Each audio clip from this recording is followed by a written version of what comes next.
जय गरुड़ सुपर्णा, जय गरुड़ सुपर्णा। श्रीमते वात्स्य श्री विष्णुवार्य महादेशिकाय नमः. இப்போ நாம திண்டிவனத்தில் இருக்கோமா இல்ல பிருந்தாவனத்தில் இருக்கோமா? திண்டிவனம் பிருந்தாவனம் ஆயிடுத்து. இன்னைக்கு நம்ம பாகவதாலாம் சேர்ந்து இந்த மாடு மேய்க்கும் கண்ணா நீ போக வேண்டாம் அப்படின்னு பாட்டு பாடச்சு பாகவதாள் ஒவ்வொருத்தரும் துள்ளி துள்ளி குதிச்சதை பார்த்தா இது திண்டிவனம் இல்லை, இது பிருந்தாவனம் தான். ஏதோ ஊர்ல என்னமோ கிளப்பிங் அப்படிலாம் சொல்லி ஆரம்பிச்சிருக்காங்கன்னு சொல்றாங்க. ஆனா கிட்டத்தட்ட ஒரு 18 வருஷமா இந்த மாநாட்டில் கலந்துக்கிற நானு தசரதன் ஒரு வார்த்தை சொல்றாங்க, ராமனை பார்க்க பார்க்க பார்க்க எனக்கு 10 வயசு குறைஞ்சிட்டே வருதுன்னு சொல்ற. அந்த மாதிரி நம்ம திண்டிவனம் வைஷ்ணவ மாநாடுல கலந்துக்க எனக்கு வயசு குறைஞ்சிட்டு தான் வருது. நான் முதல்ல வரைச்ச கருப்பு தாடியோட தான் வந்தா இப்ப வெள்ளை தாடி ஆயிடுது. இருந்தாலும் இது பித்தனை வயசுல ஒன்றும் எனக்கு குறையவே இல்லை. காரணம் என்ன, இங்க வந்து ஒரு 2 மணி காலம் நம்ம பாகவதாரோட நான் சேர்ந்து இருந்துட்டேன்னா அடுத்த ஒரு வருஷத்துக்கு எனக்கு எனர்ஜி இங்கேருந்து தான் எனக்கு இந்த எனர்ஜி கிடைக்கிறது. நம்ம அகரம் சேஷாத்ரி சுவாமியும் அதற்கு முன்பாக நரேந்திரம் சுவாமியும் பேசினது ரெண்டுமே என்ன அப்படின்னு கேட்டா, எம்பெருமானாருடைய திருவுள்ளம் என்ன, எம்பெருமானார் நமக்கு எதை உபதேசம் பண்ணிருக்க.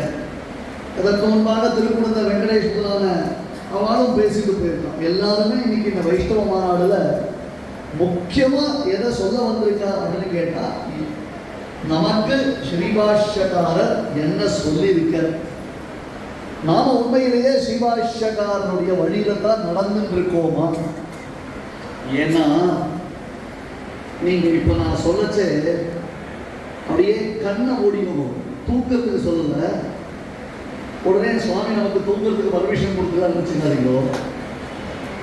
நான் சொல்ற ஒரு சீனை நீங்க அப்படியே கண்ணை மூடிட்டு நான் சொல்லச்சே இமேஜின் பண்ணணும், ஒரு கற்பனை பண்ணி பாருங்க. என்ன 120 வயசு சுவாமி ராமானுஜருக்கு 120 வயசு. இன்னும் ஒரு 5-10 நிமிஷத்துல சுவாமி பரமபதிக்க போறோம். திருநாட்டுக்கு எழுந்துவிடக்கூடிய சமயம், எம்பெருமானார் பரமபதத்துக்கு எழுந்துவிடக்கூடிய சமயம். அந்த ஆசிரமம் ஸ்ரீரங்கமே அந்த ஆசிரமத்துக்குள்ள இருக்கு. சுவாமி அந்த ஒரு பலகை மாதிரி இருக்கு, கட்டில் மாதிரி இருக்கு, அந்த கட்டில படுத்து இருக்க. சிஷ்யர்கள்லாம் கண்ணீர் பெருக்கின்றிருக்க.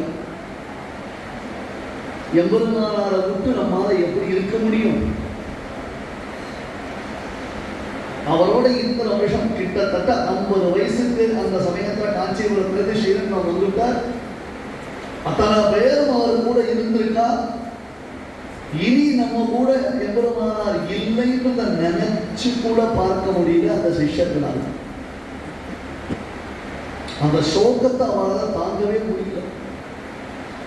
எத்தனையோ பேருக்கு அப்பா அம்மாக்கள் கூட இல்லாமல் இருந்திருக்கா. அவர்களுக்கு அதெல்லாம் பெருசா தோணல. ஆச்சாரியம் இல்லாமல் நாங்கள் இருக்க முடியுமா? நாளைக்கு காத்தால சூரியன் உதயமாச்சுன்னா இந்த ஸ்ரீரங்கமே சூன்யமா இருக்குமே. ஸ்ரீரங்கத்துல என்ன இருக்கிறது? காத்தால எழுந்துக்கச்சே நமக்கு என்ன, ஆஹா இன்னைக்கு காத்தால கதிரவன் குணதிசை சிகரம் வந்தடைந்தான், காத்தால எழுந்துட்டோம். காவேரிக்கு சுவாமி ராமானுஜர் எழுந்ததை நீராட்டம் கண்டக்கூடிய அந்த காட்சியை சேமிக்க போறோம். அவருடைய ஆசிரமத்தால் பெருமாளுக்கு திருவாராதனம் பண்றார், தீர்த்தம் சாதிப்பார். அப்புறம் அவர் பெரிய பெருமாள் ரங்கநாதனை சேவிக்கிறதுக்கு கோவிலுக்கு போவார். அவர் கூடவே கோவிலுக்கு போவோம். அந்த கோவில் அங்கங்க உற்சவங்கள் நடக்கும்போது அந்த இடத்துல உட்கார்ந்து நம்முடைய வைபவங்களை, ஆழ்வார்கள் பாசுரங்களை, வேதத்தில் வேதத்தினுடைய அர்த்த விசேஷங்களை எல்லாம் அவர் திருவாக்குனால கேட்டு ஆனந்தமா இருந்தோம். இப்ப நாளையிலிருந்து அந்த பாக்கியம் நமக்கு கிடைக்க போவதில்லை இல்லையா? இவர் இல்லை அப்படின்னு கேட்டா நமக்கு வாழ்க்கையே சூன்யமா போயிடுது. இவர் இல்லாத ஒரு வாழ்க்கையை நாம நினைச்சு கூட பார்க்க முடியாது. அதனால எப்போ சுவாமி அவருடைய கடைசி மூச்சை விடுறாரோ அப்ப நாம எல்லாரும் போய் காவேரியில முழுகி உசுர விட்டுட வேண்டியது. ராமானுஜர் இல்லாத ஒரு உலகத்தில் நாம இருக்கக்கூடாது. அவர் இல்லாமல் ஒரு கணம் கூட நாம உசுரோடு இருக்கக்கூடாது. நாம உயிரை விட்டுட வேண்டியது அப்படின்னு எல்லாரும் மனசுல தீர்மானம் பண்ணிருக்காங்க. இவர் தீர்மானம் பண்ணது அவருக்கு தெரியாது, அவர் தீர்மானம் பண்ணது அவருக்கு தெரியாது. ஒவ்வொருத்தரும் தனித்தனியா தீர்மானம் பண்ணிருக்காங்க. ஆயிரக்கணக்கான சிஷ்யர்கள் இருக்கக்கூடிய சபையில் எல்லா மனசுலையும் அந்த தீர்மானம். அது எப்படித்தான் அப்படி ஒரு ஆச்சாரிய பக்தியா, அப்படி ஒரு ஆச்சாரிய பக்தி இருந்திருக்கிறதுன்னு சொன்னா உத்தமாச்சாரியனான ஜெகதாச்சாரியனான நம்ம ராமானுஜர் எப்படி இருந்திருக்கணும். இவ எல்லாருடைய உள்ளத்துல அப்படி ஒரு எண்ணம் ஏற்பட்டிருக்கு அப்படின்னு சொன்னா அந்த ஆச்சாரியனுடைய பெருமை எத்தகையது. நாக்கு உலர்ந்து போயிடுத்து சுவாமிக்கு, பேச்சு வரல, பயம் மட்டும் சொல்லிட்டு இருக்க, கண்ணு தரத்து கூட பார்க்காது. அங்க யார் இருக்கா என்ன நிக்கிறா யாருமே எதுவுமே அவருக்கு தெரியாது. அங்க பார்த்துட்டு இருக்க, அப்படியே கண்ணை ஓடிட்டு இருக்க. ஆனா இந்த சிஷ்யர்கள் மனசுல ஒரு எண்ணம் ஓடிட்டு இருக்கு இல்லையா? எல்லா மனசுலயும் அப்படி ஒரு எண்ணம் ஓடிட்டு இருக்கு இல்லையா? அப்போ எவ்வளவானார் கஷ்டப்பட்டு கண்ணை திறக்கிற ஆச்சரியம் சிஷ்யா இருக்கலாம். மறுபடியும் குறைச்சு வந்து போறாரா எவ்வளவானார்? அவர் எழுந்துட்டாருன்னா அதை காட்ட ஒரு ஆனந்தம் வேற என்ன இருக்கு? பெருமாள் ராமனா பிறந்தாரா கிருஷ்ணனா பிறந்தாரா எங்களுக்கு கவலை கிடையாது. அழகா சொன்னாரே, நாட்டிய நீச சமயங்கள் மாண்டன நாரணனை காட்டிய வேதம் களிப்புற்றது அப்படின்னு சொன்னார் இல்லையோ? அந்த ஒரு ஆனந்தம் அவருக்கு ஏற்பட்டது. சிஷ்யா இருக்கலாம். சுவாமி கண்ணை முழிச்சுட்டார், சுவாமி கண்ணை முழிச்சுட்டார்னா கண்ணை முழிச்சவர் கணீர்ந்து பேசுற, குரல் போயிடுத்து, தொண்டை வறண்டு போயிடுத்து, நான் வறண்டு போயிடுத்து, பேச முடியாது. துவயமந்திரம் மட்டும் சொல்லிட்டு இருக்கிற அந்த உதடுகள் இப்போ உச்சரிக்கிற வார்த்தை ஒன்னொன்னு கல்வெட்டு மாதிரி டக்கு டக்குன்னு வார்த்தை வரலாம். என்னென்ன? ஆளவந்தார் ஸ்ரீபாதத்தின் மீது ஆணை. அவருடைய ஆச்சாரியர் எங்க ஆளவந்தார் திருவடி மேல நான் ஆணையிட்டு சொல்றேன். நாம் பரமபதித்த பொழுது யாராவது உசுர விடணும், காவேரியில் முழுகி இந்த உயிரை போக்கிக் கொள்ள போகிறோம் என்று யாராவது நினைத்தார்களே, ஆனால் எனக்கும் அவர்களுக்கும் எந்த சம்பந்தமும் இல்லை.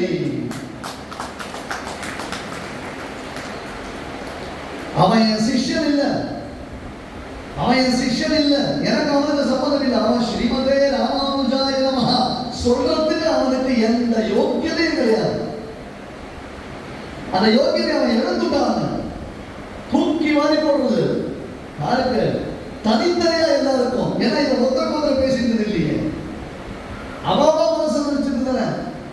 நான் நினைச்சது எங்க ஆச்சாரியனுக்கு வந்து தெரியும், நான் நினைச்சது எங்க ஆச்சாரியனுக்கு தெரியும் அப்படின்னு நினைச்சு இவர் மூஞ்சி அவர் பார்க்கிறார், அவர் மூஞ்சி இவர் பார்க்கிறார். அப்பதான் தெரியுது, ஓஹோ எல்லாரும் ஒரே எண்ணத்துல இருந்திருக்காங்க, ஒரே எண்ணத்துல இருந்திருக்காங்க. அப்பதான் தெரியுது. எங்க ஆச்சாரியன் ஆளவந்தாருடைய திருவடி மீது ஆணையிட்டு சொல்லுகிறேன், யாராவது ஒருத்தர் உசுர விட்டீங்கன்னா அப்ப எனக்கும் அவர்களுக்கு சம்பந்தம் இல்லை அப்படின்னா, அந்த சம்பந்தம் இல்லைன்னா அவளுக்கு புதோ முக்தி வார்த்தாகி காதிருக்கிறான். அவளுக்கு மோட்சம் ஏது? எம்பெருமானாருடைய சம்பந்தம் இல்லைன்னா அவனுக்கு மோட்சம் கிடையாது. எம்பெருமானாருடைய சம்பந்தம் இருந்தா மட்டும்தான் மோட்சமே தவிர்த்து, அப்படி இல்லாத ஒருத்தரை பகவான் திருப்பி கூட பார்க்க மாட்டான், லட்சியம் கூட பண்ண மாட்டான். அப்படி ஒரு ஜீவனை சாட்சாத் மகாவிஷ்ணு அப்படி லட்சியம் கூட பண்ண மாட்டான். ஏன்னா உனக்கு ஆச்சாரிய சம்பந்தம் இல்லை. அவரே என்ன சொன்னார்? ஒரு சமயம் கூரத்தாழ்வான் பெருமாளை சேவிக்க போனார். நம் ராமானுஜரை காட்டிலும் கூரத்தாழ்வான் 10 வயசு பெரியவர். சிஷ்யனா இருக்கிறதுக்கு வயசு காரணம் இல்லை, ஞானமும் தபஸும் தான். நம் பாஷ்யகாரத்தை இந்த தபஸுனால அந்த பாஷ்யகாரோட வயசுல பெரியவரான கூரத்தாழ்வான் அவருக்கு சிஷ்யனான். அந்த கூரத்தாழ்வான் பெருமாளை சேவிக்க போனார். ரங்கநாதருக்கு ஒரே ஆனந்தம். உடனே கூரத்தாழ்வானுக்கு அனுகிரகம் பண்ணிட்டான். நீ இங்க கைங்கரியம் பண்ணது போதும், நன்னா கைங்கரியம் பண்ணிட்ட, வா பரம்பரை நித்திய விபூதிக்கு வந்து கைங்கரியம் பண்ணுவா அப்படின்னு பெருமாள் சொல்லிட்டான். உடனே சந்தோஷம் கூரத்தாழ்வான். உடனே ஆடி மாசம் இல்லையா, ஆடி மாசம்னா ஒண்ணு வாங்கினா ஒண்ணு இலவசம் இல்லை, ஒன்னே ஒண்ணு கொடுக்கக்கூடாது. வைஷ்ணவ மாநாடுக்கு வந்தா உபன்யாசம் மட்டும் இல்லை, இத்தனை பாகவதருடைய சேவை இலவசம் இல்லை. நாம உபன்யாசம் பண்றது ஒரு பெரிய விஷயம் இல்லை, இத்தனை பாகவதார ஒரே சமயத்தை பார்க்கிற ஒரு பாக்கியம் கிடைக்கிறதோ இல்லையோ, அதான் ஃபெஸ்டிவல் ஆஃபர், அதுதான் கிடைக்கிறது. நிலவு தென்றலை போல சந்திர குசுமாரிகளை போல இது போல சுகுத்துக்களோடு சேரக்கூடிய ஒரு சந்தர்ப்பம் கிடைக்கிறது. நம்ம வீரா வெங்கடேசன் சுவாமி போல இருக்கிறவரோடு சேர்ந்து சென்றாய் நல்லா பகவன் நாம சங்கீர்த்தனத்துல நல்ல அழகான அந்த பகவன் நாம பஜனையை கேட்கிற பாக்கியம் கிடைக்கிறது இல்லையா, அவ்வளோதான் பாடச்சே அந்த பாக்கியம் கிடைக்கிறது இல்லையா. நம்மலாம் அந்த மாதிரி ஒன்று வாங்கினா ஒன்று ஃப்ரீ. ரங்கநாதன் சொன்னா உமக்கு மட்டும் மோட்சம் இல்லை, உங்க சம்பந்தப்பட்டவா எல்லாருக்கும் மோட்சம் உண்டு. யார்கிட்ட? கூரத்தாழ்வார்கிட்ட. உனக்கு மட்டும் இல்ல, உனக்கு சம்பந்தப்பட்டவா எல்லாருக்கும் மோட்சம் கொடுக்குற அப்படின்ட்டான். இந்த விஷயம் ராமானுஜர் காதில் விழுந்தது. ஹையா ஜாலி ஜாலி ஜாலின்னு குதிச்சார். என்னங்க, கூரத்தாழ்வாருக்கு ஆச்சாரியன்ற சம்பந்தம் எனக்கு இருக்கிறதால அப்ப ரங்கநாதன் எனக்கும் மோட்சத்தை கன்ஃபார்ம் பண்ணிட்டான். பத்தியா, எனக்கு மோட்சம் தெரிஞ்சுடுது.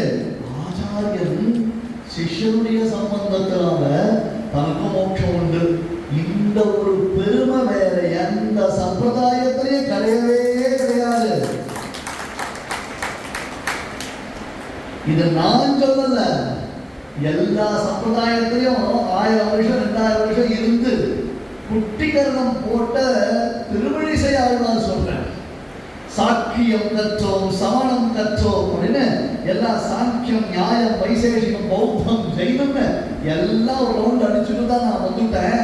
இனி அறிந்தேன் ஈசர்க்கும் நான்முகர்க்கும் தெய்வம், இனி அறிந்தேன் எம் பெருமான் உன்னை, இனி அறிந்தேன் காரணம் நீ, கற்றவை நீ, கற்பவை நீ, நற்கிரிசை நாரணன் நீ, நன்கறிந்தேன் நான் என்று நன்ன கொட்ட போட்ட திருவிசையாக சொல்றார். இவ்வளவு பெருமை இந்த சம்பிரதாயத்துக்கு எப்படி வந்தது அப்படின்னு கேட்டா, ஆச்சாரிய சிஷ்ய சம்பந்தம் இருக்கிறதுனால தான். ஆச்சாரிய சிஷ்ய சம்பந்தம், அந்த சம்பந்தம் இருக்கிறதால வில்லிபுத்தூர் விட்டு சித்தர் தங்கள் தேவை வல்ல பரிசு தருவரே அது காண்பேன். எனக்கு அப்பா இல்ல, எனக்கு அவர் ஆச்சாரியன் தான் ஆண்டாள். பெரியாரை பத்தி பேசும்பொழுது எனக்கு அவர் அப்பா இல்ல, அவர் யாரு? எனக்கு ஆச்சாரியன். ஆச்சாரிய சம்பந்தம். அந்த சம்பந்தம் இல்லைன்னா சிஷ்யனுக்கு மோட்சம்னு சொல்லிட்டா ரங்கநாதன், சிஷ்யனுடைய சம்பந்தப்பட்டவர்களுக்கு மோட்சம் ரங்கநாதன் சொல்லிட்டான். அப்ப ஆச்சாரியனான ராமானுஜருக்கு மோட்சம், அப்ப ராமானுஜரை சேர்ந்தவனுக்கு மோட்சம். இப்ப ராமானுஜர் எனக்கும் அவர்களுக்கும் சம்பந்தம் இல்லைன்னு ஒரு வார்த்தை சொல்லிட்டா என்ன ஆச்சு? எல்லாம் போச்சு. இப்ப ஆச்சாரிய பக்தி நினைச்சுட்டாவா தங்களை தாங்களே உசிரை வாய்த்துக் கொள்ள நினைத்தார்கள். ஆனால் அது சுவாமி, அது தப்பு, அது சாஸ்திர விரோதம் இல்லை. ஒரு தலைவர் அல்லது ஒரு திரைப்பட நடிகர், அவர் யாராவது இப்ப 2 ஒண்ணா எடுத்து அவன் யாராவது ஒருத்தர் அவருக்கு ஏதாவது ஆயிடுத்து அப்படின்னு கேட்டா அதை ஒரு வைப்பு கிரியேட் பண்ணணும், அது ஒரு ஹைப்பு கிரியேட் பண்ணணும் அப்படின்னு கேட்டா என்ன பண்ணணும்? ஒரு 10 தொண்டர்கள் பெட்ரோல் கேனோட அப்படி இப்படி வரணும். அதை தூண்டி விடுறதுக்கு ஒரு 10 பேர் இருப்பாங்க. ஒருத்தர் பார்க்கணும். நம்ம அந்த தலைவர் விரும்புறதா விரும்பலையா அந்த கேள்விக்கு போல நம்ம அப்புறம். இத்தனை சிஷ்யர்கள் மனசுல ஒரு எண்ணம் ஏற்பட்டிருக்கு. அது சுவாமி எம்பெருமானாருக்கு அவருடைய உள்ளத்துல உரைத்திருக்கிறார். அந்த சப்தம் கேட்டிருக்கு. சிஷ்யனால் இப்படி நினைச்சுக்கிறாங்க, இவ்வளவு கட்டுப்பாடா நான் வளர்த்த சம்பிரதாயம் ஒரு க்ஷணத்துல என் மீது கொண்ட அபரிமிதமான பக்தி, என் மீது கொண்ட அபரிமிதமான பிரீதிதான் ஒரே காரணத்தினால பாழா போயிடுமோ அப்படின்னு ஒரு பயம் சுவாமிக்கு உண்டு. ஏன் அப்படின்னு கேட்டா, தன்னைத்தானே உயிரை மாய்த்துக் கொள்வது என்பது அது சாஸ்திரத்திற்கு விரோதமான காரியம். அது சாஸ்திரத்துக்கு விரோதமான காரியம். அப்ப தன்னை சேர்ந்தவர்கள் தன்னுடைய சிஷ்யர்கள் சொல்லிக்கிறவா எப்படி இருக்கணும்னா, தான் என்ன ஒரு வழி காண்பிச்சிருக்கணும், அந்த வழியில தனக்கு பின்பும் தான் இல்லைன்னா கூட அவர்கள் அந்த வழியில மாறிடக்கூடாது என்பதற்காகத்தான் உசுறு பிரியும் தருவாயில கூட அவ்வளவு கஷ்டத்தை இருந்தாலும் முதலில் உணர்ந்து நாக்கொட்டி போனால் கூட சுவாமி கடைசியிலையும் சிஷ்யர்களுக்கு ஒரு உபதேசம் பண்ணினார். அத்தகைய ஒரு ராமானுஜருடைய சம்பிரதாயத்தில் சேர்ந்திருக்கக்கூடிய நம்மை காட்டிலும் ஒரு பாக்கியவான் இந்த உலகத்துல வேற யாரும் இருக்கவே முடியவே முடியாது. ஏதோ நீங்க உபன்யாசத்துக்காக சொல்ல வந்த வார்த்தையா நீங்க எல்லாம் நினைக்க கூடாது. அது உள்ள முறை செயல் என்பதாக ஒவ்வொன்றிலும் நாம் அதை நன்னா ஊன்றி அனுபவித்து அதை ரசிச்சு நாம் அதை அனுபவித்தால் தான் நமக்கு அது புரியும். வெறும் உபச்சாரத்துக்காக சும்மா ரெண்டு வார்த்தை பேசணும், ஒரு 10 நிமிஷம் பேசணும் அப்படின்றதுக்காக இது ஒரு சம்பாவனைக்காக நடத்தக்கூடிய சரஸ் இல்லை. வெறும் ஒரு பாராட்டு விழாக்காக நடத்தக்கூடிய சரஸ் இல்லை. வைஷ்ணவ உணர்வை உண்டாக்கணும், ஒரு உத்வேகம் உண்டாக்கணும். நான் இப்போ வரிசையை பார்த்தேன், நிறைய பேனர்கள் வரிசையா வச்சிருந்தா, தூரத்திலே பார்த்தேன் நிறைய பேனர்கள் வச்சிருந்தா. ஓஹோ, ஏபிஎன் சுவாமி எல்லாம் வரவேற்கிறதுக்கு தான் பேனர் வச்சிருக்கானே, நாங்களும் சந்தோஷம். அப்புறம் பார்த்தா அதெல்லாம் பெருசா இருந்தது. அப்புறம் உள்ள வந்தா வாசல் ஒரு பேனர் வச்சிருந்தா, நம்ம உப்பலியப்பன் சுவாமி படம்லாம் போட்டு எல்லாருடைய பெரிய ஆச்சாரம் படம்லாம் போட்டு வச்சிருந்தாங்க.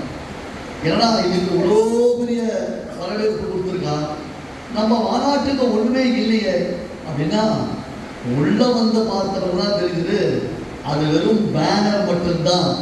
இங்கதான் ஒரிஜினலா தானா சேர்ந்த கூட்டம் இருக்கு.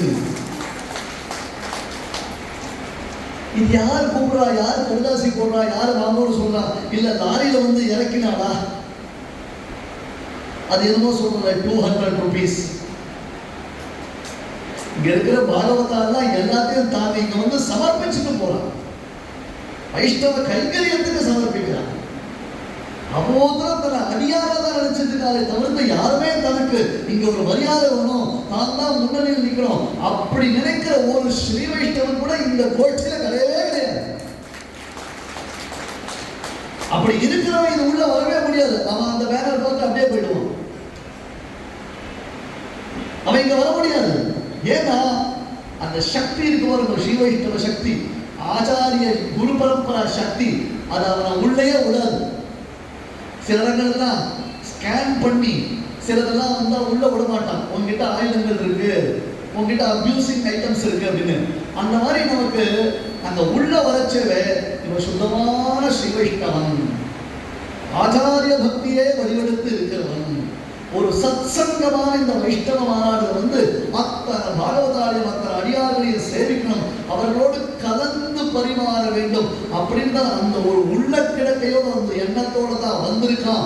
அப்படின்னு சொன்னா அந்த கதவை பாப்பா நீ உள்ளவா வந்து உட்கார்ந்துக்கோ, நிறைய பாகவதாலாம் வரப்போறான், நல்ல பஜனைகள்லாம் பண்ண போறான், நிறைய கைங்கரிய ஸ்ரீமான்கள் பாகவதாருக்கு அவரெல்லாம் கௌரவிக்க போறான், பல பெரியோர்களுடைய ஆசீர்வாதம் நடக்க போகுது, வா அப்படின்னு உபச்சாரம் பண்ணி வந்து உட்கார்ந்து அப்படி அனுபவிக்க ஆரம்பிச்சான்னா எல்லாத்தையும் மறந்து ஒரு நாள் முழுக்க பரிபூர்ணமான ஒரு பகவத் அனுபவம் அவனுக்கு கிடைக்கும். அப்போ அவன் என்ன சொல்லுவான் அப்படின்னு கேட்டா, எனக்கு வைகுண்டம் வேண்டாம் சுவாமி, இந்த திண்டிவனம் எனக்கு பிருந்தாவனமாகவே இருக்குன்னு சொல்லுவான். இந்த திண்டிவனத்திலேயே நான் இருந்துடுறேன், இங்கேயே இருந்துடுறேன், அத்தைவ ஸ்ரீரங்கே சுகவாச அப்படின்னு ரங்கநாதன் சொன்னான். சிவா மணிபாஷக்காரரை பார்த்து இந்த ஸ்ரீரங்கத்தை சௌக்கியமான அப்ப காவேரிலாம் பிரச்சனையே இல்லை. நேற்று வரல கர்நாடகாவில இருந்து இன்னைக்கு தமிழ்நாட்டுக்கு வந்திருக்கு நான். அதனால இந்த மாதிரி ஒரு சபை ஏற்படுத்துறதுடைய நோக்கம் என்ன அப்படின்னு கேட்டா, பாகவதர்களுக்கு அந்த ஸ்ரீ வைஷ்ணவத்தை ரீசார்ஜிங் பண்ணிக்கிறது. இப்ப மெட்ராஸ்ல ஒருத்தர் எலக்ட்ரிக் கார்ல கிளம்பினாங்க, திண்டிவனத்துல அவருக்கு ஒரு ரீசார்ஜ் பேட்டரி வந்து அந்த ரீசார்ஜ் கோசரம் ஒரு பங்க் ரெடி பண்றா பாருங்க. அந்த மாதிரி இப்போ இந்த பக்கம் போற ஒரு வாழ்க்கை அப்பா இதெல்லாம் மாநாடு நடக்கும் தெரியுமா, திண்டிவனத்துல வைஷ்ணவ மாநாடு நடக்கும், இங்கெல்லாம் விழுப்புரத்துல மாநாடு நடக்கும், இங்கெல்லாம் பண்ருட்டியில மாநாடு நடக்கும், இங்கெல்லாம் செஞ்சியில மாநாடு நடக்கும் அப்படின்னு ஒரு ஸ்ரீ வைஷ்ணவ அடையாளத்தை வச்சுதான் இனிமே இந்த எக்ஸ்பிரஸ் ஹைவேயே கிடைக்கணும். எல்லாருக்கும் இந்த வழியில போறவங்க அத்தனை பேர் இருக்கும், இதுதான் அடையாளம். ஒவ்வொருத்தரும் பண்ணியிருக்கக்கூடிய கைங்கறி எங்க பாராட்டணும் பத்திரம் இருக்கணும் அப்படின்னா இங்க இருக்கிற அத்தனை பாகவதாலும் அந்த பாராட்டுதலுக்கும் போற்றுதலுக்கும் உரியவர்களாகத்தான் திகழ்கிறார்கள். ஒவ்வொருத்தரும் வெளியில தெரியாம எத்தனையோ கைங்கரியங்கள் பண்ணிட்டு தான் இருக்கா. அதெல்லாம் பார்த்தா ஆச்சரியமா இருக்கு. கொஞ்சம் சில சமயம் வைஷ்ணவத்திற்கு ஏதாவது குறைவு வருகிறதோன்னு என்ன போல இருக்கிறவா யோசிக்கச்சேனா இங்க வந்துட்டா சரி வைஷ்ணவம் குறையில நன்னா வளர்ந்துட்டு தான் இருக்கு, இத்தனை பாகவதால் கருண்டு தான் இருக்கா, அடுத்த தலைமுறை அது உண்டாயிட்டு தான் இருக்கு என்பதாக ஒரு சந்தோஷம் உண்டாது. அதுதான் இந்த சுவாமி கண்டோம் கண்டோம் கண்டோம் கண்ணுக்கினியன கண்டோம் அப்படின்னாரு. பார்க்கச்சே அது கண்ணுக்கும் இனியதா இருக்கு, காதுக்கு அத்தியந்தம் இனிமையா இருக்கு. ஏகாதசினாலும் பரவாயில்ல அப்படின்ற அளவுக்கு நாவுக்கும் சில விஷயங்கள் இனிமையா இருக்கு. அன்னிக்கும் அவதூறும் என் நாவுக்கே என்பதாக அவன் நாம சங்கீர்த்தம் இன்னைக்கு ஏகாதசிக்கு நமக்கு பரிபூர்ணமான ஒரு பாக்கியத்தை கொடுத்திருக்கு. இந்த பாகவத கோஷ்டி இப்படியே பொலிந்து கொண்டே இருக்க வேண்டும். பொலிகன்னு இப்படியே வரணும். ராமானுஜாரிய திவ்யாக்யா வர்த்ததாம் அபிவர்த்ததாம், ராமானுஜாரிய திவ்யாக்யா பிரதிவாசனம் உஜ்வலாம், திகந்த வியாபினி பூயா சாகி லோகஹி பேஷினி. உனக்கோ எனக்கோ எல்லாருக்கும் இல்லை, எல்லாருக்கும் அந்தனர் அந்தியர் சுவாமி தேசிகன் சாதிக்கிறார்.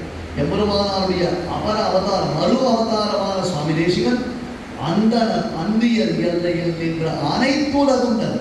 இந்த சம்பிரதாயத்துல வித்தியாசம் கிடையாது, இந்த சம்பிரதாயத்துல பேதம் கிடையாது. இந்த சம்பிரதாயத்துல ஆண் பெண் என்பதான எந்தெந்த ஒரு வியவஸ்தை இருக்கோ அந்த சரீரம் அந்த தேகம் அந்த உடம்பை முன்னிட்டு வரக்கூடிய சில வித்தியாசங்களை தவிர்த்து ஸ்ரீ வைஷ்ணவர்கள் அடியார்கள் பாகவதோத்தவர்கள் ஆச்சாரிய சம்பந்தம் பெற்றவர்கள் என்பதான விஷயத்தை எந்த விதமான வித்தியாசமும் கிடையவே கிடையாது. அப்பேற்பட்டதான இந்த பாகவத சமுத்திக்கு என்னைக்குமே மங்களாசாசனம், என்னைக்குமே மங்களாசாசனம் இப்படியே நடந்துட்டு இருக்கணும். இப்படியே ஒவ்வொரு சமயத்திலையும் அடியேனும் உங்க கூட சேர்ந்திருந்து இந்த பாகவத கோஷ்டியோட ஆனந்தத்தை அனுபவிக்கணும்ன்றதாக நானும் எம்பெருமானார் திருவடிவாரத்தை பிரார்த்தித்துக் கொண்டு அஸ்மத் ஆச்சாரியனுடைய திருவடிகளை பிரார்த்தித்துக் கொண்டு அடியேன் அமைகிறேன்.